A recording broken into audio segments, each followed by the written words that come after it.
moxie to them and resiliency, and they're like, ain't happening. And still got to go out there and do the job.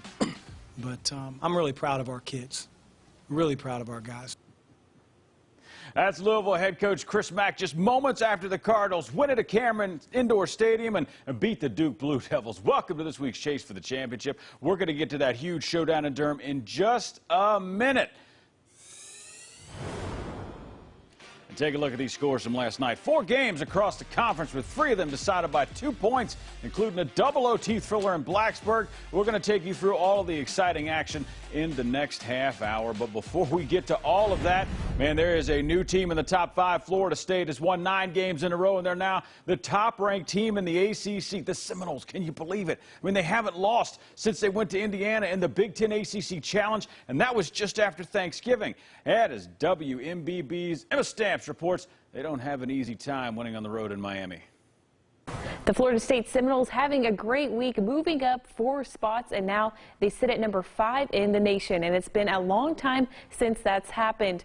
50 years to be exact since the Noles have been in the top 5. This after they rallied past Miami after being down by 9 with just 5 minutes to play for an 83-79 win in overtime on Saturday. FSU forced 24 turnovers in that game, including 3 in a row in overtime as they picked up the 9th straight win. Devin Vassell led the team with 23 points. It was his 2nd straight game for a career high for the sophomore. He also had the most rebounds with 11 and assists with 5. MJ Walker added 19. This was another defensive win for the Noles, though, as the team picked up a 4th win in the streak, shooting less than 44%. The Noles take on Notre Dame at home on Saturday. Reporting on Florida State, I'm Emma Stamps. All right, thanks a lot there, Emma. Florida State going to be looking for their 10th straight win in that game against Notre Dame. And that one tips off at 8. Then the Noles going to hit the road to face Virginia. It's on Tuesday at 7. All right, let's get back to those Louisville Cardinals. They'll back into the top 10 after that big win over Duke, leapfrogging the Blue Devils to move up to number 6. And joining us now to dive deeper into the Cardinals' success is WEHT's Randall Parmley. And Randall, what was the key to Louisville's victory on Saturday, my man? Well, Chris, in all honesty, it was just that Louisville was tougher than Duke, especially down the stretch. Of course, the Cards got out to that big lead, and they hold on for the win after the game. Duke head coach Mike Krzyzewski said it was the most physical game that he has seen in years. Louisville defense was smothering. They held Duke to under 40% shooting, and that defense was huge down the stretch. Get this, 5 straight defensive stops for Louisville when it mattered the most. So it was defense and just out-physicaling Duke on Saturday. Out-physicaling. I like that phrase. Going to borrow that one. Is that a word? Yeah, I like that one. Head coach Chris Mack spoke about this being an even bigger win after these 2 teams met last year. The Blue Devils stormed back in the second half to edge out the Cardinals by 2 in that one. But let's take it back to this season. How big will this win be for the Cardinals' confidence moving forward? Well, it's a road win in Cameron. I mean, it doesn't get much bigger than that. Of course, everybody knows the grind of the ACC. Louisville still has games, obviously, with Florida State, at Virginia. You've got a game with Duke, or I should say with North Carolina on the stretch. So knowing that they can go into these hostile situations doesn't get any more hostile than going to Cameron and get wins. It's got to be big for the Louisville psyche. Louisville didn't have an easy time with Georgia Tech last night. The Yellow Jackets actually led for a lot of that game and had the chance to go ahead with just seconds to go. Yep. But Louisville held them off for the W. Tech held Jordan Ward to just 10 points on 3 of 11 shooting. Who needs to step up when he's not hitting shots? Well, you know, that's happened a couple of times this year. It seems that as goes Jordan Wara, as goes Louisville, when a team can find a way to slow him down defensively, that's when Louisville really struggles. Stephen Enoch stepped up big last night for Louisville against Georgia Tech. He led the team in scoring with 13, and he's actually the 2nd leading scorer on the squad this year. So I think when Wara is down, it's going to have to be Enoch that bails them out. And, you know, after you get past those first 2 scorers in Enoch and Wara, then you've got guys who are averaging 8 points a game, 9 points a game. It's very balanced, especially after Wars. I think it will take more of a team effort. Look for Stephen Enoch to be big when Cardinals need him when War is off on his nights. Definitely going to keep an eye on him, and it's good to have those guys down the bench, too, you can call on. All right, going to put you on the spot here. Cardinals have a stretch against teams who are all around 500 in conference play. Can they stay focused and keep that winning streak going? That's the question. That's a good question, too, because that's when Louisville has ran into problems this year. And Chris Mack is the first to say it. When his teams do not come out focused, that's when they struggle. But I think they do. I think that win at Duke is going to be a big, huge shot. I think they're going to ride off a couple of wins now in a row. All right, thanks a lot there, Randall. We're definitely going to be keeping an eye on those Cardinals very closely. Appreciate the news, man. Thanks. All right. Thanks much, Chris. Now, that loss to Louisville was the second in a row for Duke after they lost at Clemson earlier in the week. But the Blue Devils bounced back by blowing out the Miami Hurricanes and just running them right out of the building. Duke led this one wire to wire, getting off to a quick start. Back-to-back threes by Matthew Hurt. He went on to score 22 points in just 24 minutes. The Blue Devils doubled up Miami in the first half, leading 48-24 at the break, and controlled the game in the second, going on to win it 89-59. Point guard Trey Jones also had a big scoring game, hitting 16 points and 6 rebounds, 6 assists. That's just solid. Coach K says his team regrouped after the weekend loss, and they look so much more confident in this one. We played really well. Our guys responded we had a heck of a day yesterday with our team from 7 in the morning till 10 at night with a couple practices, meetings, and just good stuff. And they grew from it, and all positive, all big-time positive. And they responded. The Blue Devils will now be able to rest up a little bit before their next game. They'll look to keep that positivity going against Pitt on Tuesday night. That one tips off at 9. And after back-to-back losses to top 10 teams, Miami will be hoping things get a little easier this week. The Hurricanes travel to Chapel Hill to take on UNC. That's Saturday at noon. And then it's back home to face Virginia Tech. That one is on Tuesday at 8. And NC State, they quickly climbing up the ACC standings, and they're picking up some big wins along the way. As WNCN's Todd Gibson reports, the Wolfpack just won their first game of Virginia since all the way back in 2005. North Carolina State had a lot of factors working against them Monday night in Charlottesville. The Pack had to play without 2 rotation players, and then late in the game, quite possibly their hottest player, DJ Funderburk, fouled out. Still, the Pack was able to somehow gut out a 53-51 win over the defending national champions. We played a great defensive game at Virginia, and going into the game, I told our guys that if we're going to have a chance to win with 7 scholarship guys, that number one, we had to not foul, and I thought we had to be a solid defensive team, and I thought we did. We did a good job early on scoring, and then late in the second half, I thought our defense did a tremendous job. We made some big plays.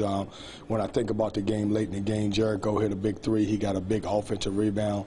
Markel hit a big 3, and then when you look at what C.J. Bryce did, he made a great shot with a pull-up. So we did some good things. We were excited. You know, I was happy for our guys when you got some adversity like we're having, and for guys to go into Virginia and get a good win, I thought that was great for our program. You know, it's a tough place to play.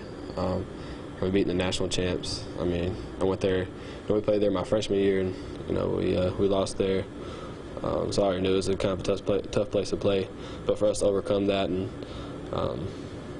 you know, be able to win, you know, it's such a tough place against a good team. You know, it kind of shows, you know, what we're capable of, and as long as, you know, we keep doing the right things. At 5-3 in the ACC, NC State is in great shape as they head to Georgia Tech on Saturday before returning home Monday night to tangle with arch rival North Carolina. Following the Wolfpack, I'm Todd Gibson. Great stuff as always, Todd. Thank you. Virginia going to look to bounce back from that loss to the Wolfpack when they travel to Wake Forest on Sunday at noon. Then it's back home for the Cavs to host the 5th-ranked Florida State Seminoles on Tuesday at 7. WRIC's Natalie Calabate is taking a look at that tight game against NC State from the Cavaliers' perspective. Natalie? The Virginia Cavaliers continued an up-and-down stretch this week. UVA picked up a road win over Georgia Tech on Saturday before losing a close one at home to NC State on Big Monday. The Hoos ended a 3-game losing streak with a 63-58 victory over the Yellow Jackets.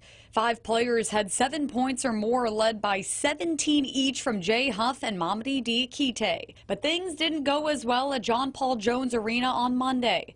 After a back-and-forth first half, Virginia trailed by 2 at the break, but NC State began the second half on a 14-5 run. The second half for us defensively was not a good start. Good offense by them. They made some tough shots, but our defense was not where it needed to be.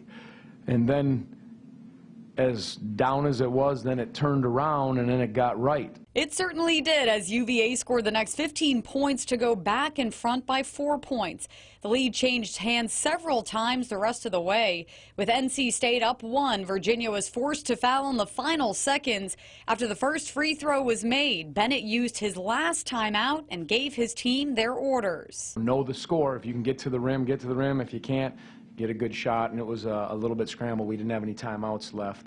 Everybody was, he didn't get fouled. I kind of watched the replay as I was half shaking hands with the other team, and it didn't look like he got fouled. The missed shot at the buzzer sent Virginia to its 4th defeat in its last 5 games, 53-51.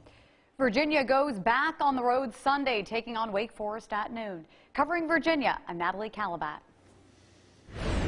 Thank you, Natalie. Great stuff as always. In North Carolina, can you say they can't catch a break? UNC took Virginia Tech to double overtime in Blacksburg last night, but the Hokies came out on top. As WNCN's Alyssa Ray reports, that gives the Tar Heels just 5 straight losses, 9 losses in their last 11 games. Melissa? North Carolina has now lost 5 in a row, and for the first time in program history has lost 6 straight ACC games. But it wasn't for lack of heart. Last night against Virginia Tech, the Tar Heels took them into double overtime before falling 79-77. The Heels took advantage of the Hokies' lack of bigs and fed it inside to Garrison Brooks early and often. He finished with a game-high 28 points, but it was not enough to end the losing skid. If you'd asked me in August who our top 7 players would be, I'd tell you we don't have 4 of those 7. So we're thin, but guys got to be able to get in there and do some things. And the other team's 5-man shoots threes. It's hard for us to put Huff or Walker in the game because they can't get out and play on the perimeter defense like that. And Justin and Garrison can do a better job of that. But still, it's North Carolina playing Virginia Tech, and Virginia Tech won the game tonight. The Heels were without Brandon Robinson, who was involved in a car wreck earlier this month and was dealing with neck pain. Cole Anthony is closer to coming back to the lineup, and he could be the spark this team needs to turn it around and make a run at the end of the regular season. Covering the Tar Heels, I'm Alyssa Ray. Good stuff, Alyssa. Thank you. UNC is going to play their first game in the Dean Dome in nearly 2 weeks when they take on Miami on Saturday at noon, and then they'll hit the road for a quick trip to NC State on Monday. That one is at 7. Virginia Tech will try to rest up before a couple of long trips on the schedule this week. On Saturday, they're going to be in Chestnut Hill to take on Boston College. That one starts at 2, and then they'll head south to Miami on Tuesday at 8. WFXR's Jermaine Farrell taking us through the Hokies past week and that marathon win last night. Jermaine?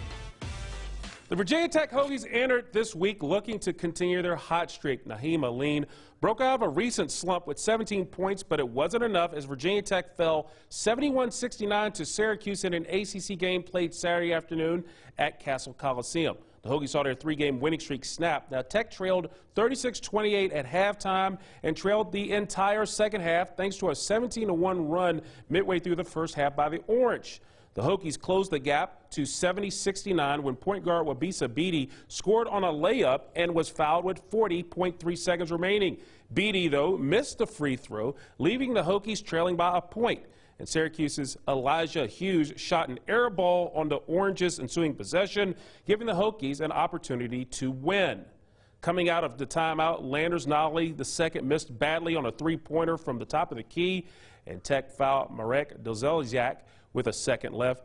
Doziak made 1 or 2 free throws from the line, and a full court heave by the Hokies came up short, giving Syracuse the victory. Naheem Aline hit 6 of 7 from the floor, including 5 triples to pace the Hokies, who shot 42.4%.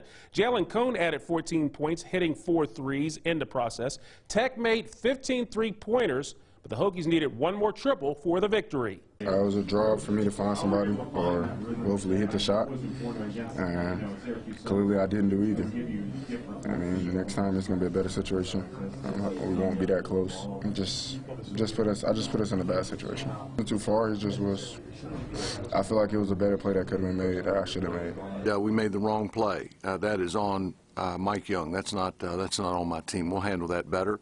And the next time, or 10 times we're in that situation, he will be a part of the, that action. That didn't work out for us. I take all the responsibility for that. Meanwhile, the Hokies stayed at home last night looking for a win over the reeling North Carolina Tar Heels. Tech trailed the entire second half and trailed 49-37 with less than 14 minutes remaining. But the Hokies gradually came back in the game, and they tied things at 60 on P.J. Horn's 2 free throws with 13.7 seconds left. The Tar Heels had a chance to win the game in regulation, but Garrison Brooks' 14-foot jumper was a little strong, and the game went into overtime. In the first overtime, Tech again trailed in the waning moments, but Landers Nolly II scored with 27 seconds left to tie the game at 67. North Carolina again had a chance to win the game, but Leaky Black misfired on a three-pointer, sending the game into a second overtime. In the second OT, Nolly gave the Hokies a 77-73 lead with a layup with 23 seconds remaining. North Carolina answered when Brooks scored with 9 seconds to go. But the Hokies got the last shot and made it count when Radford drove to the middle of the court, made a tough shot over Jeremiah Francis with under a second to go to win the game. The 2 points were the only ones for the game for Radford. These last 2 games, I haven't been myself, but I think that bucket there is going to get me back in the groove, how big it was, to be honest. I hope they're growing up. Their coach is growing older by the game. They're driving me crazy in a great way. They're awesome. They're just great to coach. Nolly paced the Hokies with 22 points, though he made just 5 of 17 from the floor on an evening when Tech shot just under 37%. Nolly did connect on 10 of 11 from the free throw line. Jalen Cone added 18 points for the Hokies, hitting 6 three-pointers. Naheem Aline finished with 11. Wow, what a win for the Virginia Tech Hokies. They played 6 overtimes in football and, of course, 2 overtimes last night in basketball. Now, the Hokies, they improved their record to 14-5 overall. They're 5-3 in the ACC. Virginia Tech hits the road for the next couple of games at Boston College on one end of the ACC and Miami on the other end of the league. Covering the Virginia Tech Hokies, I'm Jermaine Farrell. Thank you very much, Jermaine. And that Orange win to Virginia Tech. That was a little payback from when those 2 teams met in Syracuse just a few weeks ago. And as WSYR Stephen Fandy reports, Jim Boeheim's team got even more revenge when they beat Notre Dame in a close one last night. Well, as the saying goes, once is a fluke, twice is a coincidence, 3 times is a trend. And with that in mind, last night's victory means that the Orange is officially trending in the right direction. After losing at home to Virginia, Virginia Tech, and Notre Dame to start off the conference schedule, Syracuse has now successfully beaten all 3 in the rematches on the road. Notre Dame made 13 threes to just 8 for Syracuse, but the Orange won the rebounding battle by 7 and made 7 more free throws than the Irish. Elijah Hughes led the way with 26 points. Joe Girard was next in line with 15, 11 of those coming in the first half. Here's what the Hall of Famer Jim Boeheim had to say following the victory. The thing I'm proudest with this, I mean, Notre Dame comes back, takes the lead. Buddy misses a shot, he gets his own rebound, puts it in, and somebody else makes a play. And, you know, we fight back in top, get back from, when you get caught on the road like that, it's hard. It's hard for veteran teams. And these guys just regrouped, and they made a couple defense plays, they made a couple plays on offense, and, you know, it's not that, I think Notre Dame's got a tremendous team. So Syracuse has now won back-to-back road games this past week, both by 2 points. The Orange beat Virginia Tech 71-69 on Saturday, game in which Buddy Boeheim went off for 26, which ties a career high. Again, Elijah Hughes matched him last night with 26 points of his own against Notre Dame. Cuse is now 5-3 in conference play. That's tied for 4th in the division standings, along with NC State and Virginia Tech. Next up, a visit from Pittsburgh on Saturday. Covering Syracuse, I'm Stephen Fonte. Thank you, Steve. Syracuse is going to take on another Big East rival, like I said, when they host Pitt on Saturday. That one is at noon, and then you can expect a lot from the Orange at Little John Coliseum when they visit Clemson for a 7 o'clock tip. That one on Tuesday. Notre Dame's got a tough trip coming up this weekend when they head to Tallahassee to take on Florida State. That one tips at 8. Then it's back home for a matchup with Wake Forest on Wednesday at 7. WTTV's Dave Griffiths has the Irish perspective on last night's tight one against the Qs. Notre Dame has plenty of stats to be proud of this year. The Irish entered the week best in the country in assist-to-turnover ratio, best in the country in fewest fouls committed per game, and senior John Mooney led the nation in rebounds per game as well. In fact, Mooney's 12th straight double-double Wednesday against Syracuse set a new Irish program record. Trouble is, all those stats are not leading to wins in the ACC. Notre Dame played just one game over the last week, the aforementioned Orange, Wednesday in South Bend. And in a second tight game against the Cuse in a month, this time things did not go Notre Dame's way at the buzzer. The Orange get the win 84-82, dropping Notre Dame to just 2-5 in league play.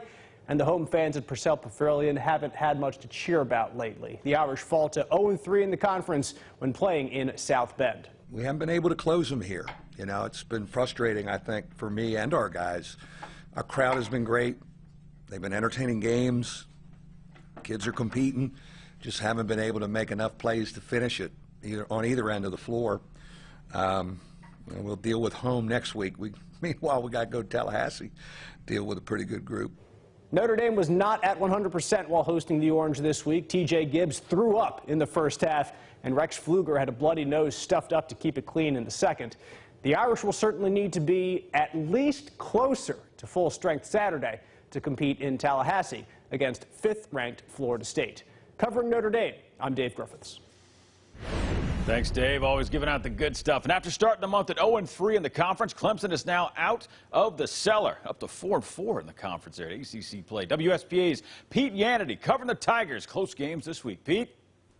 Well, you can say the Clemson Tigers on Tuesday night won a ball game that they may not have about a month earlier. The Tigers outlasting Wake Forest 71-68, a contest they trailed by 8 in the second half, but they worked their way back in with some scrappy play near the basket. And Hunter Tyson, who had a career-high 21 points, put him ahead to stay with a putback in the final few minutes of the game. As Brad Brownell notes, his team is scrappy if nothing else, and that's been a big part of their improvement. We've gotten better as a team. We've made a few adjustments as a staff with what we're doing, and that's helped a little bit. And then we've been fortunate to win a couple close games. You've seen it time in, time again. Like, we just keep fighting to the end, and a lot of times we end up coming back. If nothing else, a good bounce-back victory for the Tigers after a tough and close loss at NC State last weekend.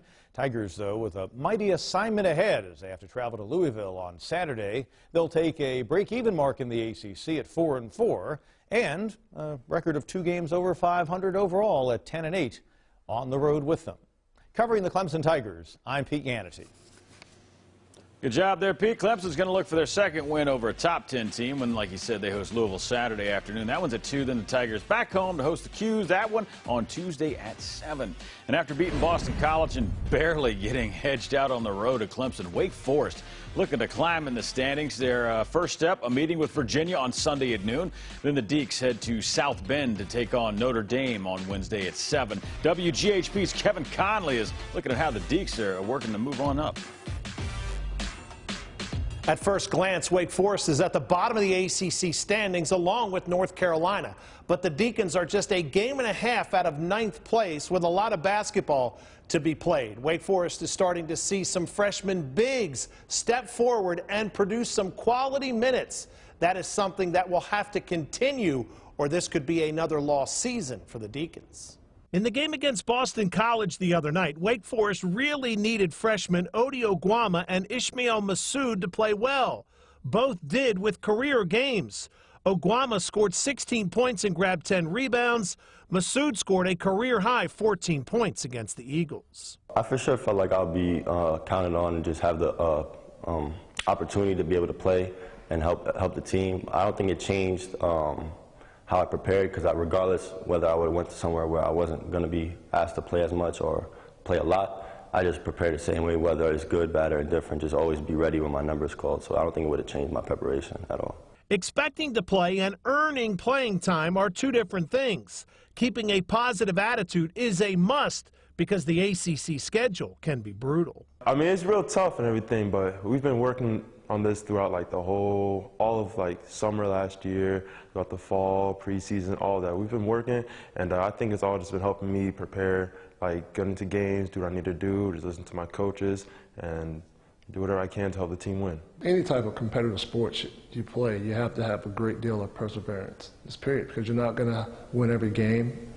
Things aren't going to go well for you every time out there because you have an opponent, and They have things that they're trying to accomplish too. And so making sure that you have the spirit to go out night in and night out to give yourself a chance by executing offensively, defensively, and competing. Staying the course and trusting the process is not easy for 18 or 19-year-olds who are anxious to see their highlights splashed on TV and the internet.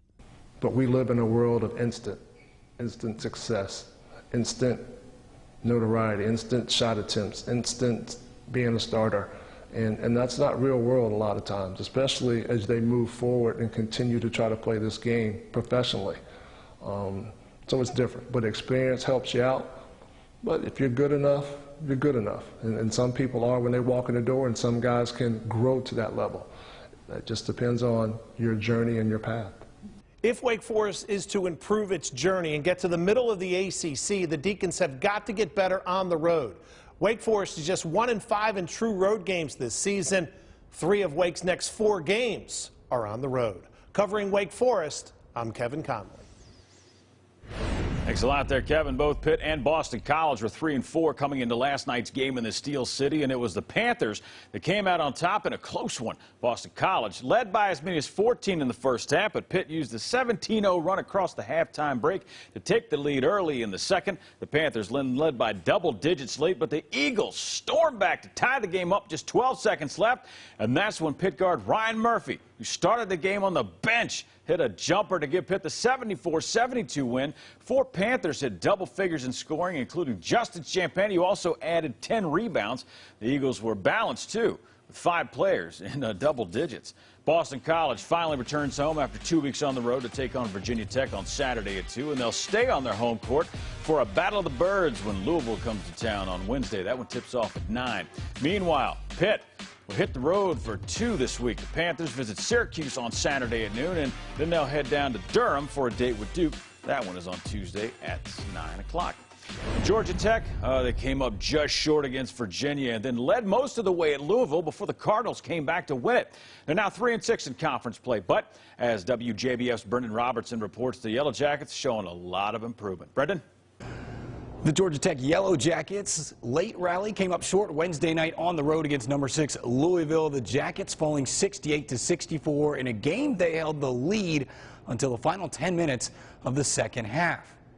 Georgia Tech had a 43-32 lead early in the half before being outscored 22-9 down the final 10.5 minutes. Louisville taking the lead with 7:33 remaining. The Jackets have lost their previous 2 games by just 9 points and have lost their last 4 ACC matchups by 23 total points. But head coach Josh Pastner is staying positive. I know our record is not what it is, but we have gotten better. From watching the tape versus Virginia, we have gotten better. We've improved. We're a better team than what we've been. Offensively, it's the best we've been in our 4 years here. Pace of play, we've been the best. We're shooting the ball the best we've been. We're scoring the best we've been. We're still, a top 30 defensive team in the country. But the 2 areas we have to clean up are turnovers and defensive rebounding. And that's up next. Georgia Tech will host North Carolina State on Saturday, looking for the season sweep. With the Georgia Tech Yellow Jackets, I'm Brendan Robertson. Back to you. Thank you, Brandon. Georgia Tech going to look to end that losing skid against red-hot NC State, like you said. Wolfpack going to play them on Saturday at 4. And then it's a rare January non-conference matchup for the Jackets. They'll host Division II Morehouse College. The Maroon Tigers are going to file in there on Tuesday at 7:30. 3 teams are starting to emerge at the top of the ACC standings, but this season is still as unpredictable as ever. Joining us now to make sense of it all, Jason Logan from Covers.com. And last week, man, was just wild for hoops across the board, including notable upsets in the ACC as we head towards the weekend. Where do the top ACC schools sit in the odds to win it all during March Madness? Yeah, it is. And the past week was wild. Like you said, it shook the NCAA futures odds up. And we'll start with Duke, because Duke took one of the bigger tumbles here. They went on and they lost to Clemson. They lost to Louisville. They came back, had a one-sided win over Miami, but that couldn't stop the Dukies from tumbling down the board. They were 7-1, now as big as 11-1 to win the national title. We look at Louisville. Louisville did a little bit of a jump up. They were at 18-1 up to now around 11-1, 12-1. And then we got to go further down the board here. We see Florida State around 30-1 to 40-1 to win the national titles. Those are the 3 teams kind of ahead in the ACC in terms of winning March Madness. The Clemson Tigers have upset the apple cart in ACC play with a few shockers over notable programs, and now they visit the Louisville Cardinals on Saturday. The Cards escaped Cameron Indoor with a win. I say escape, but you and I both know. They did it last weekend, but they have been far from dominant. Well, is another Clemson upset brewing here or what? Yeah, the Cards nearly fell for the letdown spot coming off of that big win at Durham. They edged Georgia Tech in overtime by 4 points. They were 13-point favorites in that game. Jordan Nwora continues to struggle, and that's the big story here. Last two games, he's just 6 for 23 from the field. He has a total of just 16 points in those two games. And another thing, he's only gotten to the foul line 4 times, and he's gone just 2 for 4 from the charity stripe. Clemson comes in. They have some talented big guys. They have some big forwards. They can push Nwora to the perimeter, and if the ice-cold shooting continues for him, Louisville may end up in a bit of a fight here on Saturday afternoon. I can't imagine Louisville in a fight, but hey, man, we're trusting the expert here, trusting the expert. The Florida State Seminoles, by the way, 9-game win streak is among the longest in the country and absolutely makes them the hottest team in the ACC by far. The Noles are home to Notre Dame this weekend, and will no doubt they're going to be the favorites. Has FSU still been a good bet against the spread during this winning run? Well, that's the thing with the point spread. It's the great equalizer. And when we look at FSU, they haven't been that great a bet, actually. 1-9 in a row, but just 4-5 against the spread in this span. They've been favorites in all but one of those 9 games as well. FSU, they failed to cover in their last 2 outings. That includes a near loss to Miami in overtime. Now, they've played 3 of their last 4 games on the road. They get a bit of a break this week before coming back home to play Notre Dame. But Notre Dame is not rolling over for anyone. They've played in a lot of close games. Irish fans have seen this team. Their last 5 games have been decided by a combined total of 15 points. So they're keeping things close. Notre Dame just 2-3 straight up, 2-2-1 against the spread in those games. But should Florida State continue to find themselves in the holes and have to dig themselves out like they have the last 2 games, Notre Dame could maybe pull off the shocker here and end this winning streak. Thanks, Jason. Enjoy your basketball this weekend as always. All right, let's take a look at the conference standings. There aren't any big gaps between teams, but things are starting to kind of take shape here. Louisville is now out on their own in first place. The Cardinals are 7-1, just a half game behind them. The Florida State Seminoles are checking in at 6-1, and then just a half game behind that. FSU and Duke is at 6-2. After that, the teams are starting to bunch up a little bit. Virginia Tech, NC State, Syracuse are all tied at 4th, 5-3, and there are 3 teams at 4-4 too. Pitt, Virginia, and Clemson are all an even 500 in conference play so far. Boston College is 1 game back of those teams at 3-5. Georgia Tech has played an extra game, and they come in at 3-6. Notre Dame 2-5, but they're the same number of games back as the Yellow Jackets. And finally, Miami and Wake Forest both checking in at 2-6, and UNC has just 1 conference win. They beat Notre Dame on opening night back in early November. Man, that feels like such a long time ago. 1-6 is where they are right now. And those standings could look a lot different by the time we get to next week. So be sure to join us for another chase for the championship on Thursday night. We're going to be watching to see if NC State can continue its march up the ACC leaderboard, or if UNC can start to turn things around. Please, when those 2 rivals face off, they take each other in Raleigh. That's Monday night. And then 24 hours later, 5th-ranked Florida State faces a tough test on the road. Virginia will be looking for some revenge when they host the Seminoles less than 2 weeks after those 2 teams squared off out in Tallahassee. Man, that's it. Come on, we got to have more basketball. Thanks for joining us for Chase for the Championship. Remember, you can always watch every episode Thursday night at 7. And until next week, and get out there and watch some of this incredible basketball you got around you. See you next Thursday. Goodbye.